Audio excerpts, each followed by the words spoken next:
Thank you, Mr. Stringer, and it's a pleasure to serve under your chairmanship, and my congratulations to the member for West Bromwich West on securing this vitally important debate.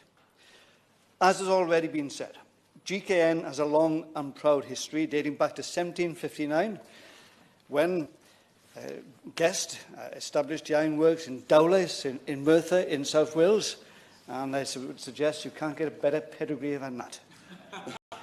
Today, the company has developed and expanded so that it operates in 30 countries and employs 6,000 people, well-paid jobs, many of them, in the United Kingdom.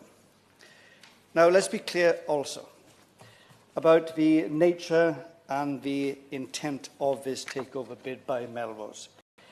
It is a hedge fund operator, despite what they might say, and they are an asset stripper, despite their protestations. And as already been said by a couple of members this afternoon, that was clearly laid bare by the statement which has been made by Airbus, which has been widely reported and quoted today. But what is interesting too is also the response of the GKN chairman, Mike Turner, who said, and I quote, "The comments from Airbus that stress the need for long-term investment and strategic vision in our industry emphasise our firmly held belief that Melrose is not an appropriate owner of GKN. Melrose's management lacks the relevant experience, and its short-term business model, he's been very polite, is inappropriate for GKN's customers and investors." And I think that puts the situation very, very clearly and succinctly. I want to focus on my brief comments on the implications for the defence sector of this country, because there is a very genuine and real concern about the defence implications of this takeover. GKN is a major defence partner to Boeing and Airbus, and supplies and maintains UK defence equipment for the RAF and for the British Army. Importantly, GKN is very involved with the Typhoon aircraft production, the Chinook and Black Hawk helicopter programs, the very, very important F-35 Joint Fighter Aircraft program, which is coming on stream now in this country, and the A400M aircraft produced by Airbus. Now, if GKN takeover comes about, what we are likely to see is a big question mark over the nature of the successor company's involvement. And make no mistake about it, Melrose's track record shows quite clearly they have no interest whatsoever or no expertise at all in anything related to defence. What we are likely to see is sell-offs of their defence interests, and that has major defence implications for this country. As the chair of the Defence Select Committee himself has said, and I welcome him to this debate, it does put a question mark over the ownership of intellectual property.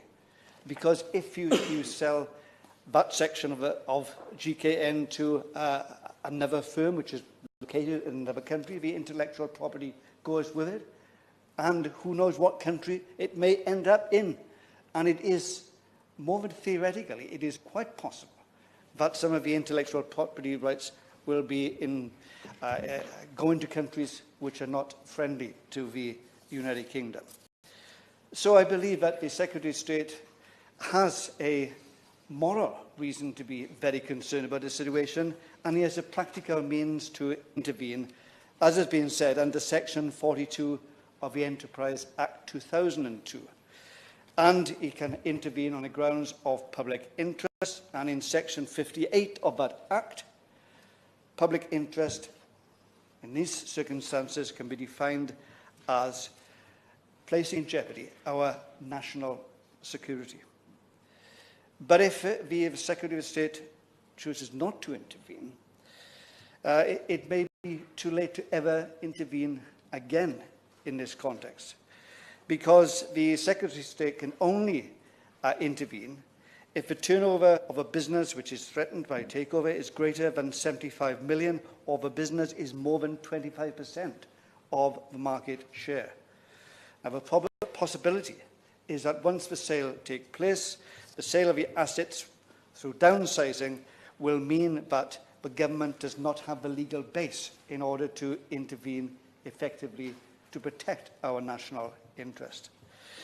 So that's why I believe that the government must act.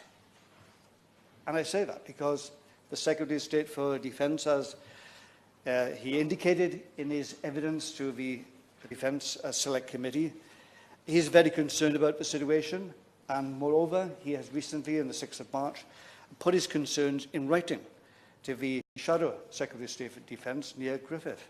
He has said, both GKN's existing board and Melrose have publicly indicated their intentions to restructure and potentially sell some elements of the business.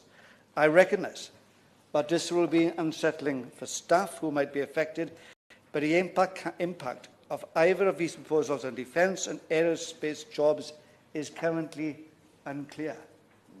Well, it may be unclear as far as he is concerned, but it's not unclear to many others. And I would urgently ask, but the concerns are really delved into in some detail and depth. And the concerns, I think, will be apparent for all to see. And when that is the case, I hope the government will bite the bullet and necessarily intervene and stop this hugely damaging takeover. Thank you.